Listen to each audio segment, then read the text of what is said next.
Yeah, there we go. Southern Riverband Boys shot a FootyCast live from BackChat Studios. Mark Reddings, Will Schofield. Skeeter, how are you? Hello, Scully. And the season's over. It's like we've been put out of our misery from a WA footy perspective. God. Albeit there was a lot of goodwill at Optus on the weekend. But yeah, the Sunday session, of which you probably were part of at some stage yesterday, and does it turn into Mad Monday for the Eagles and Dockers? Not sure, but you know what? Nothing like playing finals footy, and to 8 clubs who've got there, then they get to reload and have a crack at the biggest month of the season. I don't know if Mad Monday happens anymore. Does it? No. Like there's not. Yeah, there was beers yesterday. I went and had a few beers. There's paparazzi down there. See some shots. You mean the West? Yeah, correct. Well, that's the only place in town, isn't it? Yeah, I don't know if Mad Monday happens anymore, but yeah, I think, thank God, the season's over, to be really honest. Yeah, what's the process from now? Exit interviews this week? Yeah, Was that soon? That's today, tomorrow. They'll be done by Tuesday, I'd say, and out the door and on a 12-week break. I mean, seriously, footballers. So they could have, just in seriousness, they could have a break of that magnitude, exit interview, but not know who their coach is once they finish that exit interview. Is that a possibility? Yeah, that's right. Just getting a phone call from one of the producers at 6PR at the moment. I reckon something might have gone down, Skater. I think it's potential. It's going to air right now. It's 8:23 a.m. Monday. Breaking, perhaps, yeah. We'll keep an eye on all this. I'll have a listen. But look, what do you think's gonna? I mean, let's go into the big moments of the round. Of course, you can send us. I reckon I've worked it out. You can send us emails. What? FootyCast@shelterbrewing.com.au. I reckon. What? I reckon I know what it is. Well, unless they're trying to find out a time and a date for. This is what, of course, Scully said earlier this year, and we have brought it up, but I think it's worthy of just revisiting, given his chat on BackChat earlier this season. Revisit what? If West Coast win the wooden spoon, I'm happy to reveal I will do a naked lap of Optus Stadium with nothing on because I'll be naked. I'll do a naked lap.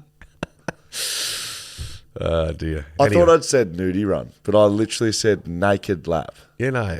I did say today we're not sure of the date, but we know the time will be about midnight. So I've got a proposal for you. What's going on here?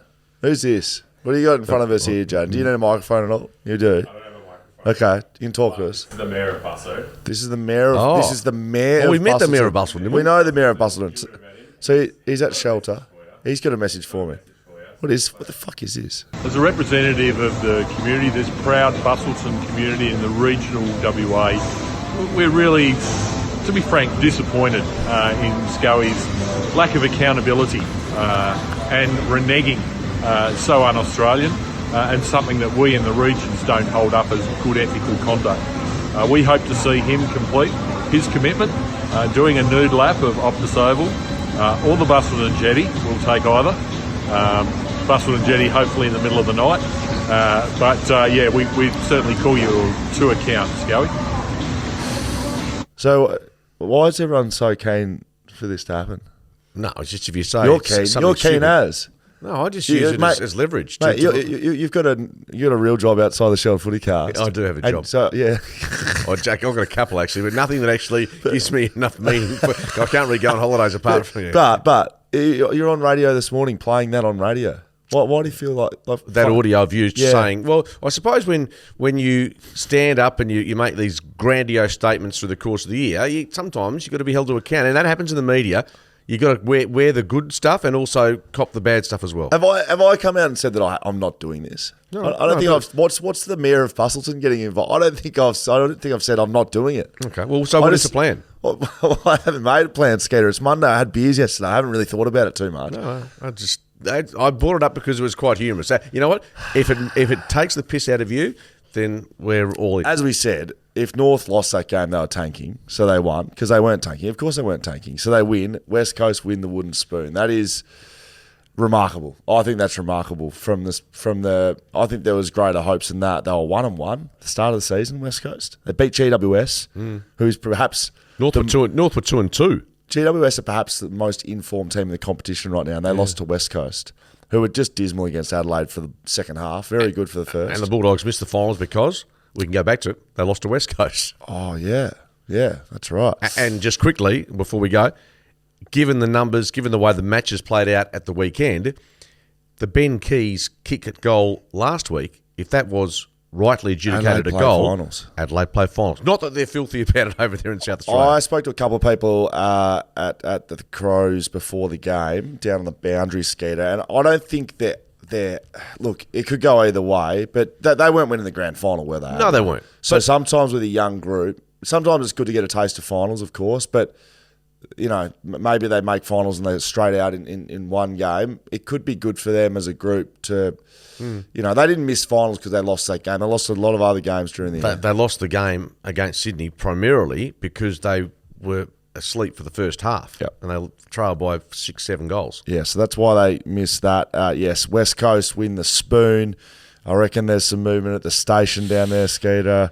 Hang on. Nothing's come through that I've seen. But anyway, you might be on the money. It seems really early. No, I don't think I am. It's a text has just come through from the producer that just tried to call me, and it's the most ridiculous text I've ever seen. I'm not even going to mention it. It's about footy, okay, but it's not about our man Adam Simpson. Now, Coleman Medal's been awarded, Skeeter. Yeah, no, well, I did get, speaking Charlie of text Curnow. messages, I think I've got 10 or 9 text messages. I'm at the ground, and you're texting me every time we kicked a goal. I'm going, well, what do you want me to reply to this? Because you didn't think he was going to kick 10. He should have kicked 10. No, I knew he'd kick a bag, and at half-time, when Jeremy McGovern, in fact, nobody decided to stand Tex Walker. It was one of and Kane Corns, I actually agree with Kane Corns on this. This was one of the most bizarre defensive efforts on a key forward who's already kicked 10 goals against the club earlier this year, and they simply, Jeremy McGovern, gave him that much leg rope. It's not funny. I mean, if you get beaten 1-1, yeah. I mean, they had 70 inside 50s. Mate, I'm telling you, there were times when McGovern decided to leave his man in Walker and head to the top of the square. And, of course, they're being a Tex-centric. Tex had 19 shots on goal. Tex-centric because they're trying to get him to a Coleman medal position. It was bizarre. It was. He kicked 9 goals for. He had 6 other shots that didn't score. He had 19 shots on the day. Did he pass any off? No, not one. And I thought, here we go. If you had to kick that 10th, I thought, I'm coming on here. And we're talking about me doing a nude lap, but I was going to rub it right in your face. Doesn't kick that 10th, and then Sam Taylor pulls out of the GWS game. And then you look cooked. But he gets the Coleman done in the first quarter, but not by a margin. But it means that for the All-Australian Selection Committee, which is meeting today, of course, they're going to pick 2 tall forwards. One of them will be Curnow, obviously. The other one will be Tex. Larkey misses out, to my knowledge. Which I mean, he's had a great season, hasn't he? Oh, mate, he's kicked 70-plus goals, 71, in a team that's finished 17th. He was picked 73 back in the 2016 draft. Was he? Is that what he was? Yeah. Wow. It's a huge result. And, there's so much attention on the number 1 pick, which there's more theatre than deserves to be the case. But this is an example. I know they're not dime a dozen, but to have a player of that ilk at pick 73, it's just extraordinary. It shows you, the number is not irrelevant, but it's not the be-all and end-all. Do you want to know what the text message was? Yeah, go. Any idea why Nick Nat didn't wear Eagles colours on Saturday night? Was it just a fashion choice? No, well, Jacko, again, Glenn Jakovich was big on this on the night. Big fan or big critic? Was he? Oh, no, not at all. He wanted either a suit or a polo. So I think the question is valid, but not that I'm going to make an issue of it. It's almost, while I'm here, shall I go through my thirsty camel clanger of the week? Yeah. It's your mate. Don't. It's your mate. Chris Masto Marston. Chris Ice Cube Marston. What the hell was he wearing? That, and I looked at it and went, wasn't sure it was like a poor man's Justin Timberlake or whether he was, what was he wearing? It was like explain it was like a cream suit with, like a jungle with safari Converse. Suit. Yeah. Look, the skater. I'm not going to critique it. You're clangering it. Mate, it was like a cream safari suit. It was brilliant. And this is people bag me for wearing my Hogan's Heroes jacket here. I get it, but I'm prepared to take... Someone called you Inspector Gadget or something the other day. Sure they did, the dicks. You take your pot shots. But I will say this, that's my Thirsty Camel. Thirsty Camel clanger of the week. Bang. Don't run out of your favourites. Go be shelters at Thirsty Camel, Masto's Fashion Choices, and that is saying something if Mark Reddings is calling out with that. Will Schofield, Mark Reddings, Shelter FootyCast. Apparently we both got our offies of the week. Did we? Who did we pick? I got no idea. Jaden, you got any idea? I picked North. That was a good get. Oh, yeah. It was GWS. Was mine? Oh, Yeah, but that was by more than four. So it's over $3. Okay. Yeah, so that's a good get by me. Well done by us. I did, considering we both. I thought I've obviously stuffed this. So we've got 2 for the year now, and on the same weekends. Well done. Congratulations, Skeeter. You can tell we're really convinced we know what we're talking about. Let's get into WA teams. Fremantle defeat Hawthorn by 37 points. I mean, a positive way to finish the year. Hawthorn start with a tag on Luke Ryan in this one. But McGuinness, Finn McGuinness went to Luke Ryan. Can you explain the thinking behind that? You could see by the way they were playing, both sides, they didn't want to bomb it into the forward lines. I don't know if you caught this one, but the first 20 minutes of the game, they were just chipping it around and they didn't want to enter their 50. It sounds absurd, but they were that concerned about Sicily at one end and Luke Ryan at the other. They didn't want a long bomb in there. So both sides were trying to curtail the defensive quarterback. But then Freo got on top. Hawthorn tried to open it up. They tried tagging Sarong for a bit. Then he got off the leash. He had 32 disposals. Brayshaw had 33. They dominated in there. They were the difference. Hawthorn, I mean, we can do a little like review of each team as we go through this, Ski. But Hawthorn, I think you'd be pretty happy. They won 7 games this year.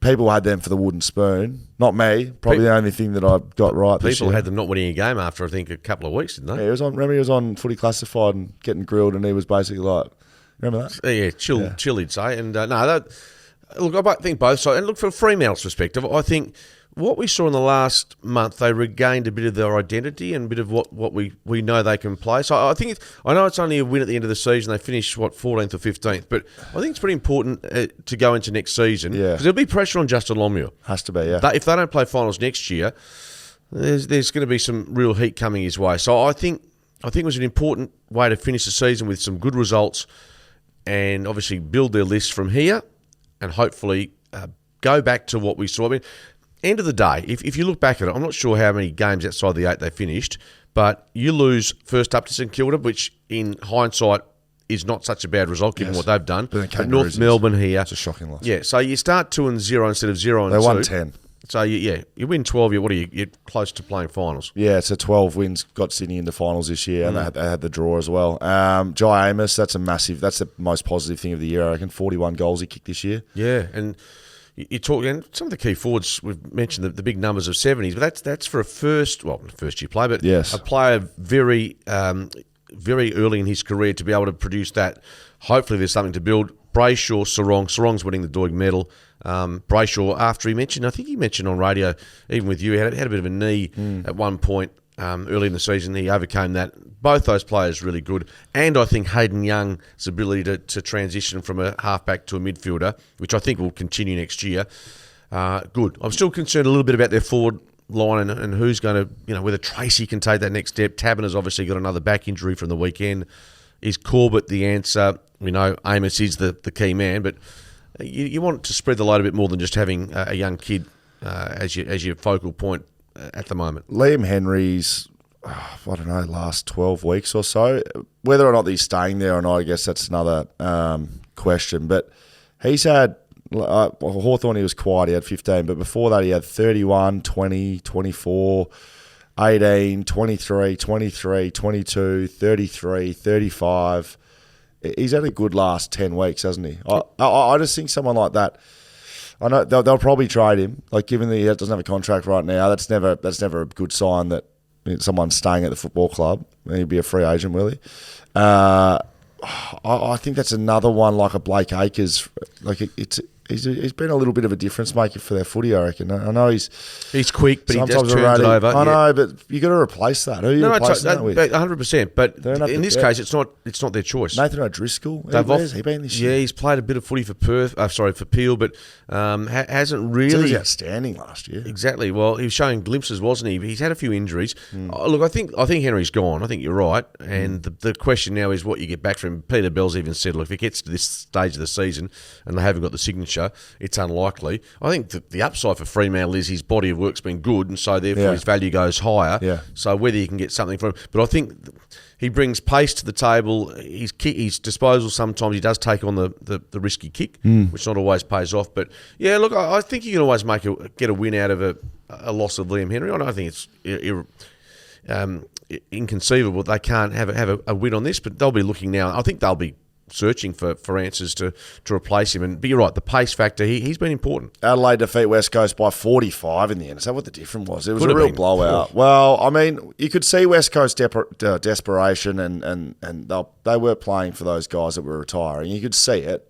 They just couldn't withstand Sustain it. Is it their fitness? I mean, the last quarter, I think it was 6 goals to 2 behinds. I mean, the fact that you'd like to think that you could stay up and about for the two guys, but clearly they're not good enough. They're not good enough. And there's going to be players who have, and you talk about exit interviews, who've played their last game for the footy club, either on the weekend or playing currently in the Waffle, or have finished their Waffle campaigns with the Eagles. I think as a positive, I thought they farewelled the 3 players really well, even though Nick Nat wasn't wearing his polo or whatever. I couldn't give a shit about that sort of stuff, but obviously some people do. But I think the way they handled all of that was great. AFL wouldn't let anyone listed, any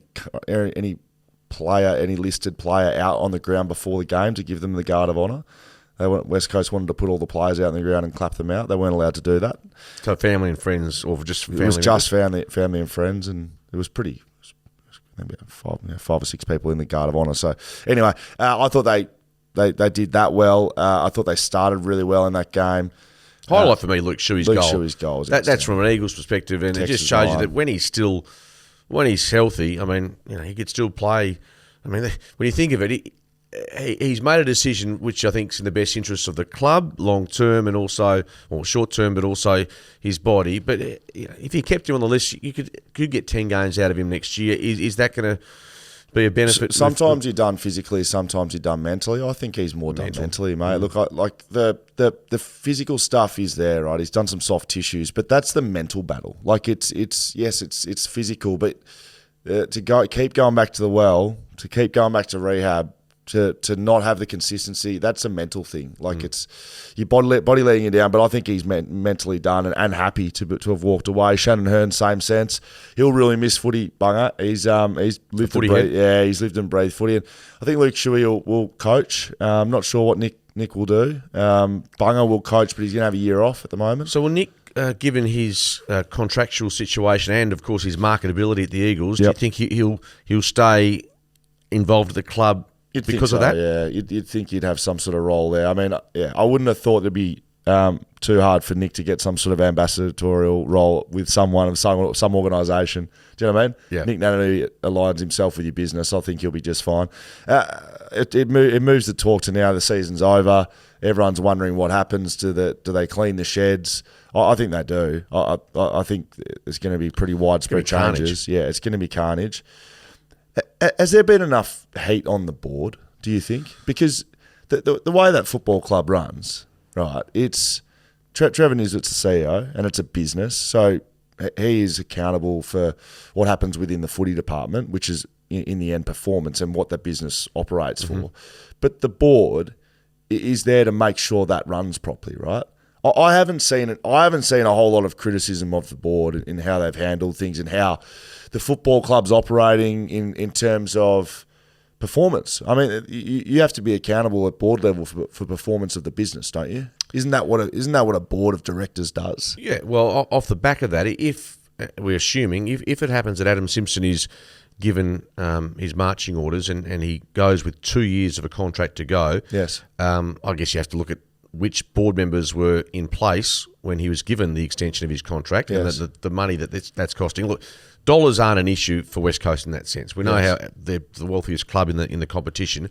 Has there been enough criticism? I think there's certainly the rank and file are getting a bit narky, and they've obviously come into the defence of Simo, who was cheered every time he was on the big screen. So that's the issue, I think, in terms of, I think you're talking board. That's the one that has people interested at the moment as to what their next decision on that front will be. Your function as the board is to make sure the business runs properly and performs, and West Coast haven't done that for 2 years minimum. You're talking on-field? On-field. Off-field, they're still getting. They've still got membership high, attendance is good, 47,000 at the weekend. So, look, with all due respect, if you and I were on the board, I think given the Eagles, correct. Which is why I don't think there's been enough criticism of what's going on because, Humpty Dumpty and Bunga Barbara Blackstreet here. Yeah. We could wobble our heads and 47,000 people would rock up at the footy. Yeah. But that's not the board, unfortunately. No, of course not. No, That's got nothing to do with the board. Yeah, on-field wise, how much responsibility should they take? Well, it should be an equal amount to a lot of the other departments, including the footy department that have executed poorly or not been able to get the job done. Yeah, because, I think when Adam Simpson signs a 5-year deal off the back of winning a premiership, you do that deal, don't you? I mean that sounds like a reasonable deal to have done. When did he re-sign? When did that 2021? So in the middle of COVID, and most of us thought that he was contracted until the end of 2024, and then Trevor Nisbet came out and said, no, it's till the end of 2025. Yeah, long-term contract. That new deal came 3 years after they'd won the premiership. So it's interesting that the length of tenure that was offered, but it's easy to say that if they'd played finals in the last 2 years, this ain't a discussion. Yeah, that's a good point. That's us done and dusted for the West Coast and the Fremantle Dockers. Will Schofield, Mark Redding, Shelter FootyCast. Let's get through the rest of the round. Collingwood defeat Essendon by 70 points on Friday night. I mean, Essendon, they started the year well, Essendon. They were in finals chat for most of the year, and they've severely dropped away. Brad Scott will argue, and rightly, I think, he hasn't had the football club for long enough to actually enact any proper change, really. He's taken the footy club. When did he get that job? It was after the off-season? Yeah, I think so. Yeah, it's all during the pre-season at some stage? Yeah. So he hasn't been there long enough to get his way. Yes, from a playing point of view, there was changes and positive changes for Essendon, but we've seen the last 2 weeks from them. They've completely off the Richter. Look, this is going to sound really harsh from me, Skeeter. Thirsty Camel Clanger of the Week. Don't run out of your favourites. I think I know where you're going. Grab your shelters at Thirsty Camel. Guard of honour. Now, this has nothing to do with other than like 133 games. Thought you were going to say that. Anthony McDonald, Tip and Woody. That's not his fault, though. Absolutely not. No. I don't know if that's getting chaired off with a guard of honour from both sides. Well, that would mean any retiring player in the league should be getting chaired off. I don't mind Essendon giving him a tribute. That's great. Imagine how special that would have been for him. Like that'll be incredible. He'll never forget that. So I want to say how great that is. But I mean, come on, are we handing these out or? No, I don't disagree. But at the end of the day, you know what? The Collingwood players and club decided to do that. And I think it's a bit more based on his popularity over the 130-odd games than anything in some of the highlights he put together. Is it the worst thing in footy, Scully? No. Have I said that? I haven't. No, I'm not saying it is. But I think it's a little clanger. It's a little clanger, but it's one that, if considering the other issues in footy, it takes 5 minutes. You know what? As you said, it makes Tipper look back with a lot of fondness on his departure from the game. And if that's something that Collingwood's helped participate in, then so be it. Right. Just wondering, you and we can get chaired out of our jobs when we get I got an escort, but it was by security. Guard of honour. Yeah, he was a guard. They walked you straight out. Collingwood secure the minor premiership, of course. They've deserved that. They've been the best side all year. And yes, they've faded a little bit towards the back end because they've had some significant injuries to some really key players. Yeah, they've got a Thursday week final against Melbourne. So the finals are locked and loaded. So Nick Dacos and Darcy Moore going to get up? Well, is Nick Dacos going to get up? That's the question. Or did Darcy Moore play in the game? No. Darcy Moore, he's got the hamstring, so I think he should be fine to return. Couple of injuries for the Pies. End of the day, look, their form has tapered. They beat Essendon by 70-odd points, so you can't say that. But they just haven't, they look like they've, as you said, might have gone through a heavy workload in the last, few weeks of the season. I'm not overly concerned on that front, but you have this ongoing concern about the way they play their footy, and it's susceptible to pressure in September. So you may well be proven right, or Collingwood might just have that next level that other teams can't match. I think Melbourne's really dangerous. They play them at the G Thursday night. Thursday week, yep. So Collingwood, Melbourne, that's a big, big clash. I think they would have rathered a Port or a Brisbane at the G, right? Because you're getting them at their home game. I think that's it for that game. Collingwood defeat Essendon by 70 points. It was straightforward. Essendon, Q in the rack, and Collingwood obviously just far too classy, and they charged towards another finals campaign. North Melbourne defeat Gold Coast by 35, as I advertised. If North Melbourne lost that game, they were flat out tanking, and you could see that they weren't. And they played for each other. You'd see Clarko going off. He's absolute nut on the phone in this one. I watched this one pretty closely. He was going but berserk. Nick Larkey kicks 9 goals, 71 for the year. It's an outstanding year. It was North's first score over 100 points this season. And they broke a 20-game losing streak. So they win their first 2, and then they go and knock together a bunch of losses. Taron Thomas was good. They've got a... You mentioned some of the players missing for North Melbourne, so they Do you reckon Gold Coast? Do you reckon Damien Hardwick had anything to do with this? No, it's a good question. But he just sat in the box to see how the coaches coach, because you'd assume he won't just go in and wipe the coaching staff. No, you'd think he would have been. Stephen King, I think, is in his plans. I think from what I've read. Yeah, I heard him say something like we won't be making too many changes, something like that. Yeah, but I tell you what, if 80% of the team who was in that room when he made his announcement that he's going to be coach, have to change a playing lot. the premiership. The other 20%. I'll tell you what, there's some numbers not adding up at the moment. 15th Gold Coast, another season. It sums up what we've been talking about, isn't it? I mean, they win 9 games. It's okay. Some of their best footy's been... What's been their best win of the year? I know they beat Adelaide up in Darwin, which was good. Mate, I can't remember what happens on the weekends. Right? But just gone. They've been competitive at times up in Brisbane. I'm trying to think of one away win they've had that's been... I think they had one good win. Can't remember what it was. But yeah. They did do it. Harry Sheasel, a lock for the Rising Star. He has 29 disposals at 93% efficiency in this one. Probably favourite. Does he win it? I'll be honest, I haven't seen enough of North to say that Sheasel's a standout, but he's favourite. Ashcroft being injured doesn't help. A player like Amos at Fremantle, 40-odd goals, still, I think, down the pecking order. I think Sheasel still deserves to have that mantle. I think it'll be awarded this week. I will say Harley Reid and the number one pick, the number one pick, whether it's Harley Reid or not, heard Clarko speak about this after the game, and he's 100% right. Winning and building a winning culture is so much more important than a player, a draft pick. Yeah, 100%. Yeah. Having said that, once that result had taken place, I saw no need for the Eagles to bust a ball to even though they're trying to beat Adelaide, that was always going to be difficult. So you may as well get the best look at the draft, which the Eagles have got. You've got set 2 wooden spoons next to your name. Do they keep will go on now? Will they keep the one, or will they split the 2? Split it into 2. You're not quite. I was split them 100%, and now I'm sort of take if it's Harley Reid, take him. I'm back on use it. It depends what you can get for it though. Like if you could get like 2 top 10 picks or something, then you're doing that probably, aren't you? Well, given they just need some more than just one body through the door.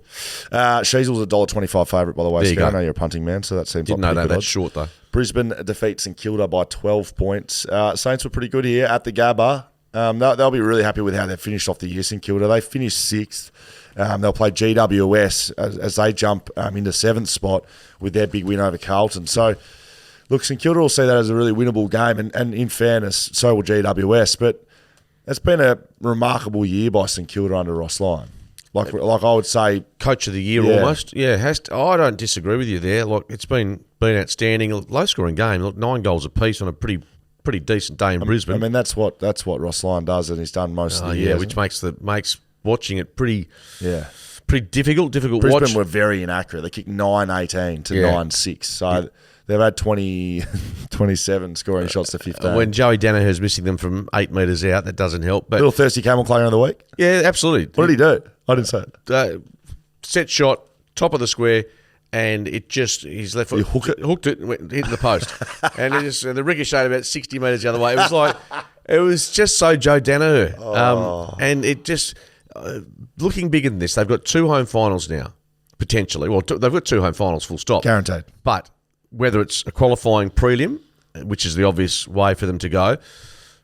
That's the only way that they have a chance of winning the flag. I have to die on this hill. This one, I have to. You have to also concede that if they get there, the last final they played in, they won against Melbourne last year. I think they're 8-2 against top 8 sides this year. Brisbane. Yeah, they've got a better record against top 8 than Collingwood. I just think they're in a better place than previously to have a tilt. More balanced, perhaps. Yeah, and look, things can. Look, it all depends.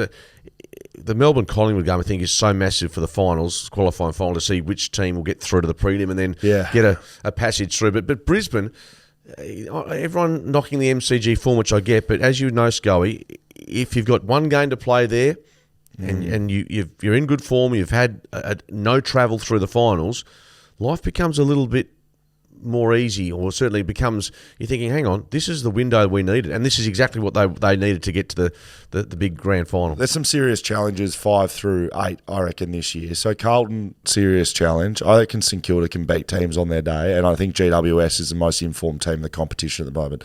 Sydney, take or leave them, but those 3 sides, I reckon, can make a difference in this. So Brisbane, to make the grand final, need to win the qualifying final. I think top 4 wins the flag this year out of that bracket. So Historically. You're completely poo-pooing what I just said. I'm just saying, I just think the numbers of Carlton, look, the issue for them, the first final, they need to get through that because they haven't played for a long. You know what it's like. If you haven't been on the big stage, and they might win that and run right through September and have a great. I'd love them to. On Street will be set. I'd love it. It'd be fantastic. I just have question marks over them doing that. St Kilda's class factor, I just struggle to see how they're going to go all the way. The Giants, you're right, in good form, but they're coming from a long way back to having to win, 4 finals. Yes. Top 4 for me are still the best 4 teams in it. Let's keep moving, Skater. Bulldogs defeat Geelong by 25. Becomes irrelevant. Hey, what's that? Well, it becomes irrelevant now, given they're not playing finals, but a weird game, this. Well, I mean, Geelong, we're never winning this. I reckon Bontempelli 3 votes is a big one, I reckon. You're right. There's a lot of people saying that perhaps it'll come down to the last round, given Dacos hasn't polled in the last 6 rounds. I think it's round 21 onwards. Is that right? Is that two? Oh, right. Is that right? No, he hasn't been out for. But he's our favourite, the Bont for the Brownlow. I think he's into favourite. So he's $2.50, leading Nick Dacos at $3. Toby Green's at $101. Everybody, I reckon. No, he's not. Is he 101? I think so. I thought he'd be. No, in all seriousness, I didn't think he was. I think he's $101. Because, I mean, you got a $2.50 favourite. You can't be. Yeah, but you can still be $10. I mean, he's had a good season. He's had a great season. He's $101. Just is that checked. right? Yep, just checked. I like. I said that earlier, and I like him for the. Biggest disappointment of the year: the Bulldogs with their lineup. Lobb kicked 3 on the weekend. Norton 3. Waitman 2. Their forward line has all the tools. Their mids with Libba there and Treloar and of course Bont. Their back line looks a bit. In fact, both sides defend, and you can understand why Geelong. It wasn't exactly the most intense game in terms of defensive efforts. Isaac Smith kicked the first goal of the game. It was what a finish to his career. Yeah, I know. 36. And I loved when Paddy Dangerfield kicked a goal and Isaac Smith, you mightn't have seen this, he went to jump sort of on his shoulders and sort of give it the spec, and then he's ended up going A over T over each other, and it was but the Cats, you're right, they'd checked out well before full time in this one in the sense of they were competitive. They led at half time, but I think the story is the Bulldogs not making finals. Well, I mean, Geelong not making finals off the premiership. You could argue that that's a really big story, but I think we touched on that, right? Yeah. You can see there's not the drive there, and that's what happens. You get whacked the other way, and Bulldogs have been far too inconsistent. So it'll be interesting to see if there's big changes at that football club. Port Adelaide defeat Richmond by 31 points. Portlock in 3rd place with that win. Connor Rozee was outstanding at 33 and a goal. Zach Butters had 30. Both all Australian locks. I still get them confused looking at them. I have no idea who's who. Dan Houston was dominant. He's been very good the back half of the year. I think he'll be all Australian as well. There's a bloke called Francis Evans who kicked 3 goals. Frankie Evans. Evans. Don't know a lot about him, do you? From Geelong. Yeah, he was John Geelong's list. So, but has he played much footy for Port this year, in all seriousness? Played a little bit, yeah. He's played a little bit. He's probably played at 6 games. Maybe have a look at that for us, Jaden. You might know him if you saw. I mean, you are a football commentator, so. But I haven't called him for some time, and I just the name just popped up. He played at Geelong. They traded for him, where he was walked on as a delisted free agent this year. So it was not exactly a high-profile player as such, but he's kicked 3, and I suppose now Port's got some big numbers coming back for the final, so they're a bit of a sleeper, I think. I mean, they've got Brisbane up at the Gabba. I know that's a tough start to their campaign. It's going to be on Saturday week at night. Brisbane wanted a day game, but I wouldn't rule out them. I mean, mind you, Kenny Hinkley's had had a few chances to get this team past a prelim final. This is their best opportunity simply because And they've signed him, right? They've re-signed him, Yeah, he's going around again. I don't know where I have Port Adelaide in terms of them playing at the end of this year. I think I've got Melbourne maybe in front of them. Probably, yeah. But I'm not rating Brisbane very highly, so I'm. Yeah, I know whether you're being harsh or not. Well, I just have to keep going with it. Dusty Martin, Dusty Martin has 33 and kicks a goal.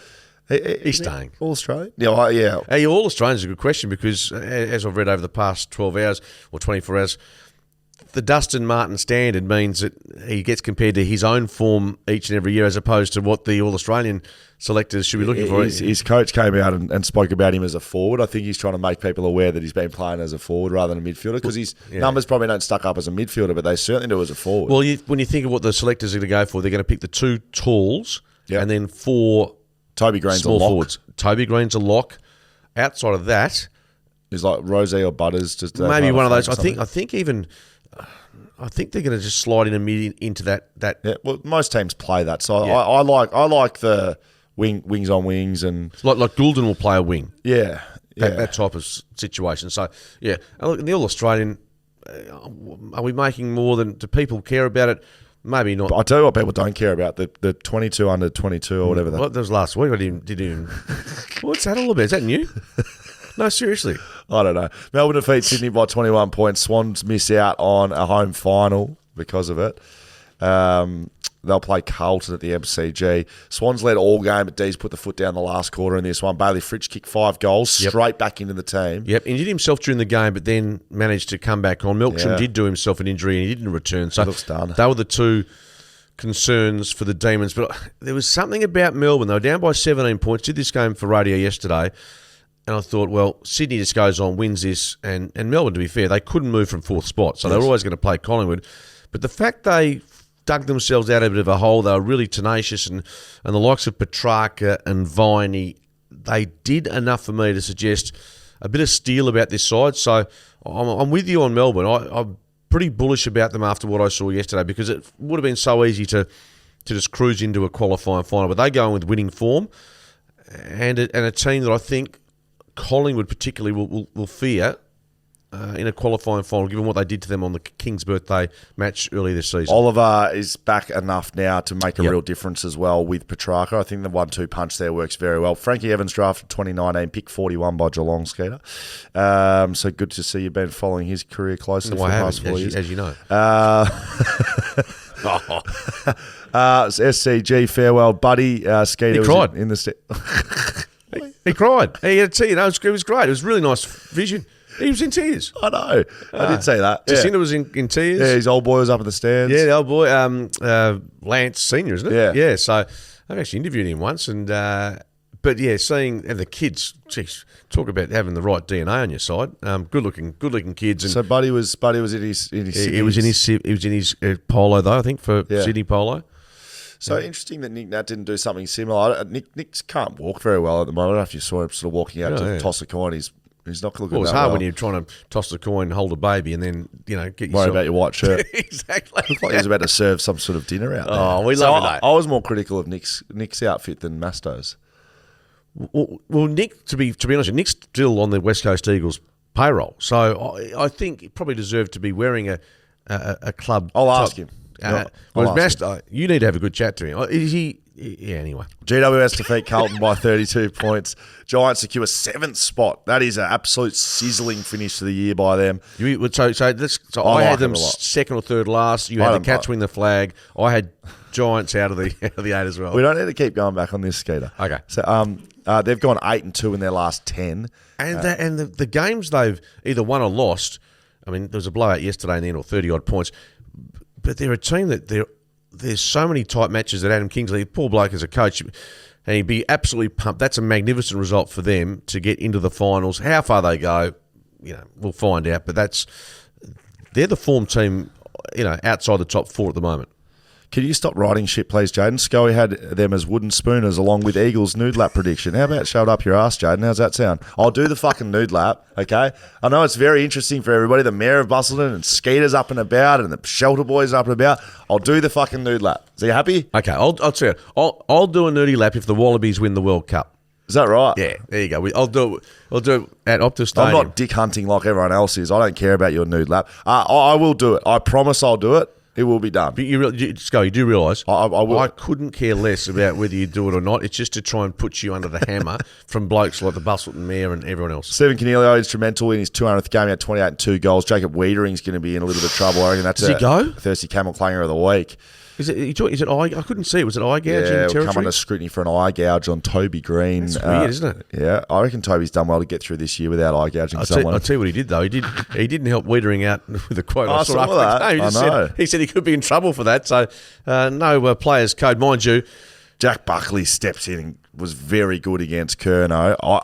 For our BackChat fans listening, I think he could be a sneaky chance for the Backman of the Year, Jack Buckley. I tell you what, he had a big game. But you know what it means, in all seriousness? Sam Taylor not playing in that match. He was one of the two defenders that was in heavy discussion about playing or being in the All-Australian side. But you still can be. You cannot be. No, you have to play 16 games, the qualification. I didn't know this. This is what I was told yesterday by a selector. So, So 15 games, and then we went, he plays today, 16, he qualifies and therefore becomes... So he can't be All-Australian? Can't be He's All-Australian. in everyone's teams? No, he's not going to be, yeah. Wow, well, there you go. That's a Thirsty Camel Clanger of the week. Surely, who cares if you play 15 and you're the best defender? Enough. It's a bit like if you play 15, you can still win the Brownlow. Yeah. It seems weird. Ridiculous. I reckon, I don't reckon many people know that, Skate. Oh, my mail's exclusive there. Tell you what, I know it is. Talking about mail, not really talking about mail, Monday night is tonight, live at the Paddo, BackChat. So there's a live show down there. He heard very good reviews last time we went down there. We're doing that every last Monday of the month. So stagger home after this one as well? I'm not. I may actually still be staggering right now, Skater. Monday, 28th of August, right now, live at the Paddo, BackChat. Will Schofield, Mark Reddings on the Shelter FootyCast. 2 more minutes, we get you out the door, Skeeter. A couple of listener questions. Kalen Bowman will be there. Will there be Patreon tickets for Scully's nude run? Get fucked, Kalen. Aaron Ford, 8031. SRB are doing Coldplay a favour. They would have had the crowd pumping, ready to kick on, and then all of a sudden Coldplay are trying to put you to sleep. Scully criticism, potentially shit content. Is it bagging you or bagging Coldplay or what bit of both? So I think that's, I don't know. Gary Green 1750. Hey Will, it would have been okay. Here we go. What do these numbers mean? Here we go. Ready? This will be good. Gary Green. They're the postcodes. Hey Will, it would be bloody awesome if you actually let Mark answer your questions before you interrupt with several other questions, all great questions that I want to hear the answers to. Geez. Other than that, love the work BackChat podcast. Do keep it up. Gary, I love you. Yeah, and he's right. And it's like being at home. As soon as I start talking, I get shut down by my wife, my daughters. But Scully, I think his burgeoning media career means, I think he feels there's a bit of, I don't know, I just think there's, hopefully the off-season you might just be able to take a step out. Well, the merchandise you've got, you're doing, promises like that's, Mel Brown used to say, look, I'll wear a bikini down the Hay Street Mall if South Fremantle gets beaten. You're now doing nudie runs. There's a bit of Lou Richards about you. You are an idiot. You're an idiot too, Gary. No, we love it. Thanks for the feedback, Gary. I'll just shut up and let Skate speak. That'll be a good show. Shelter, XPA, X Factor.